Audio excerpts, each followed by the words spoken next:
If your New Year's resolution is to eat healthier, why not replace that fast food breakfast sandwich with a homemade muffin? MaryMacPodcast.com/store has tons of different flavors of oat bran muffins, and they are super easy to make. They even freeze well. Check out MaryMacPodcast.com/store for oat bran muffin mixes that are low sugar, high fiber, and all delicious.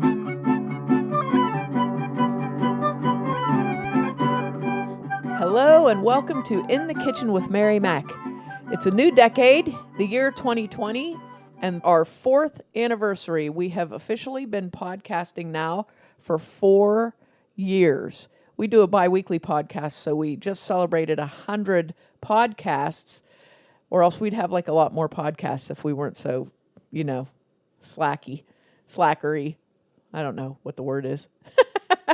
But here we are. So I've been wanting to do this recipe for a really long time. It's a good recipe, and one of the things that we try to emphasize on the podcast is not wasting food and using leftovers and that sort of thing. So in that vein, whatever you would say, in that something or other, in the interest of not wasting food, that sounds very professional, I give you the shepherd's pie. There are recipes for shepherd's pie, but you don't need a recipe to make a shepherd's pie because basically what a shepherd's pie is a lot of leftovers cobbled together into a delightful casserole. It is a very old recipe. It comes from Great Britain, Ireland, and England, and Scotland, and places like that. And it is a recipe that was basically created to use what you have to make a meal. I did a little bit of research on it. It's also known as a cottage pie, shepherd's pie or cottage pie. Apparently, if it's lamb, it's a shepherd's pie, and if it's beef, it's a cottage pie. But I have never known that, so I would assume that they're interchangeable terms most of the time.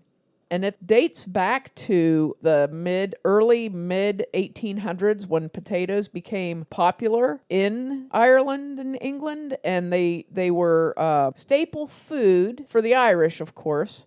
And so you could use them in a lot of different ways: fried, baked, mashed, in soup, however, So there were a lot of different things you could do with them.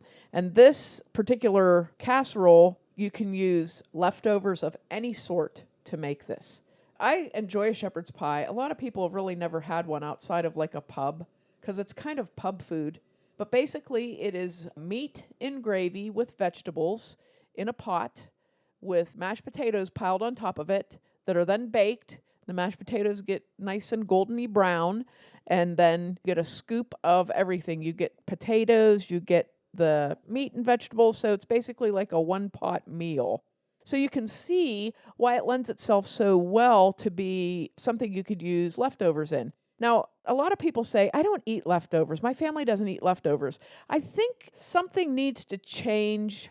So I guess what I do that might be different from people that don't enjoy using leftovers is I look at leftovers as ingredients. So I don't think about them as being something that's left over and I'm not going to eat that. I think of it as something that I can use to make something else. And as a matter of fact, something like shepherd's pie, if I think, oh, we haven't had shepherd's pie in a while, I might cook a beef roast that's larger than I really need so that I can have the leftover meat and gravy from it. And I might make a lot more mashed potatoes than I really need so that I can have the mashed potatoes, which is a good thing to do because then you can say, not necessarily the next day, but the day after that, you can put together your shepherd's pie. A lot of times I'll use a can of mixed vegetables in mine and include things that I might have in my refrigerator, like carrots and celery and perhaps like oddball things, if you have Brussels sprouts in there or any other type of root vegetables, anything like that, you could use those too. So basically, what you need to make a shepherd's pie is about a pound of meat that has been cooked already. You need about, 2 cups of gravy. You can either make your own gravy or you can use canned gravy. And you need about 2 cups of assorted vegetables. And that's about it. That's your filling. Not a great deal of seasoning in it. Your meat, if you use leftover meat, would already be seasoned. A lot of people like to make their shepherd's pie with ground meat, like ground lamb or ground beef. Ground lamb is pretty darn pricey these days, so I would suggest if you want to do something, make it with lean ground beef. And when you do that, you just basically get a pound of lean ground beef and fry it up and drain it well. And you can fry it with an onion if you like, give it a little extra flavor. Season it with salt, pepper, garlic, and then there's your meat.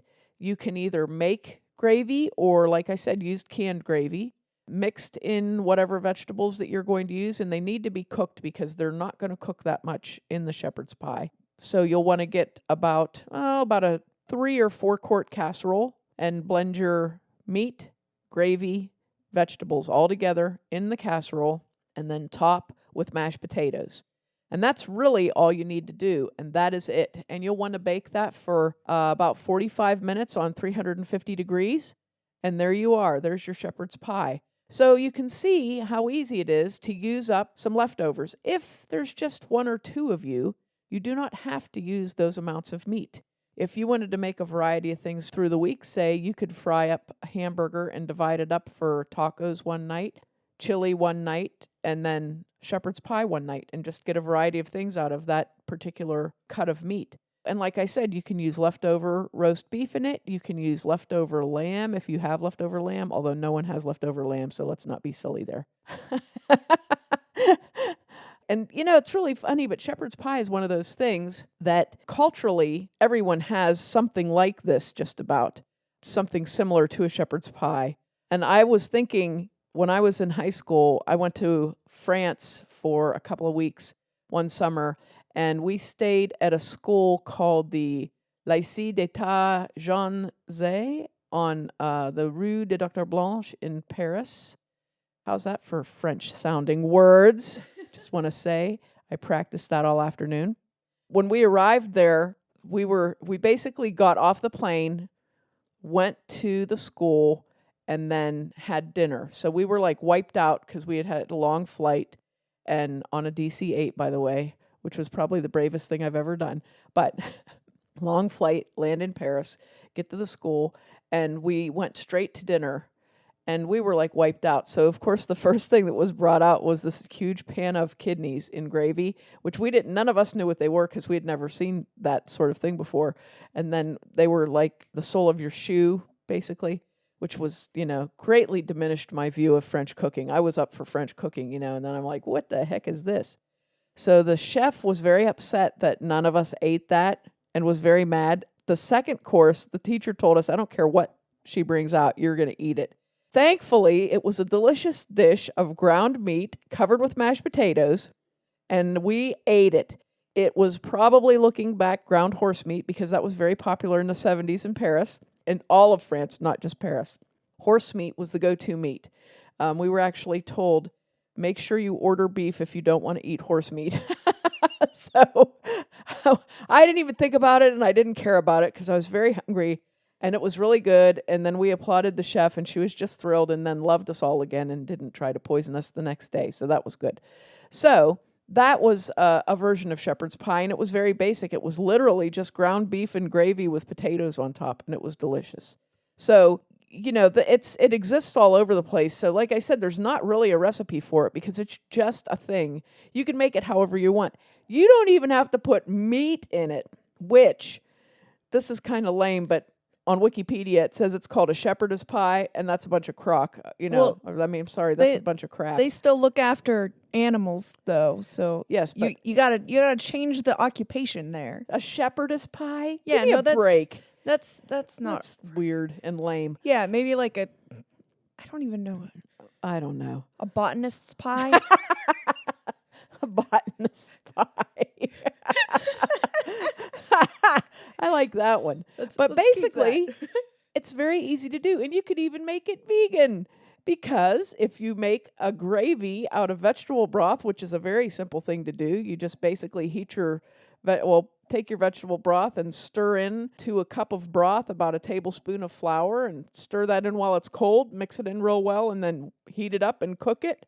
It'll thicken up into a gravy. Take all the vegetables you want, pour that gravy on it, put it in a casserole, and top it with mashed potatoes. And there you have Poof. The botanist's pie. Yes, the botanist's pie. Now, a lot of people are always trying to, make it sound like this should be some kind of a fancier food, and everybody wants to put cheese and stuff.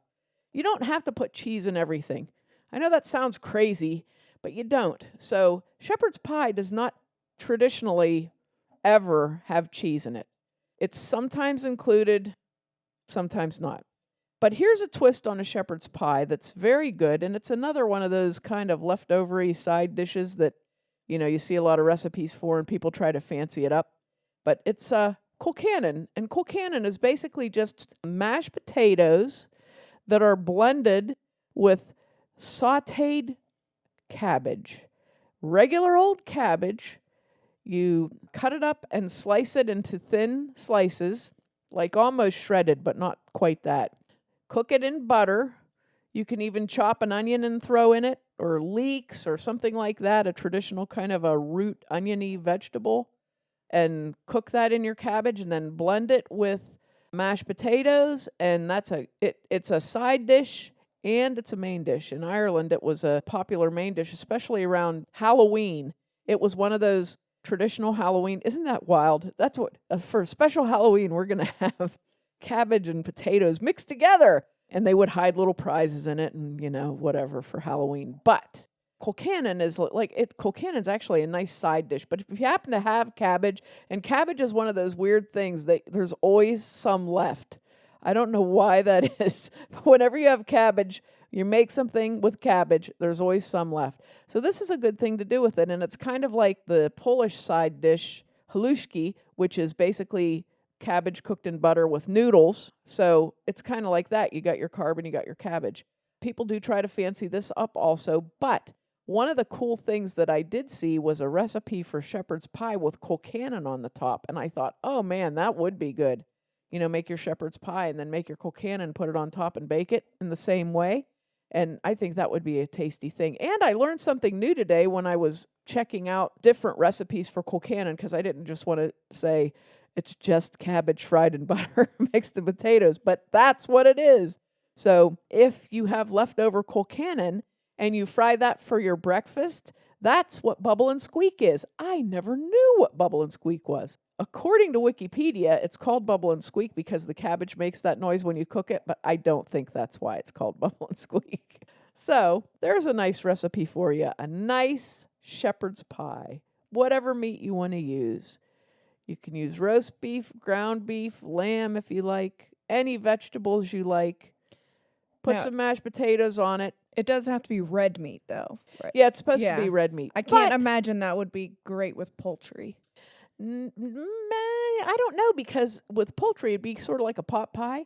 Oh, that's true. So I imagine you could do it with poultry if you wanted to, but I think you could also do it with pork if you had pork gravy. But basically, when it's called a shepherd's pie or a cottage pie, it's typically either beef or lamb.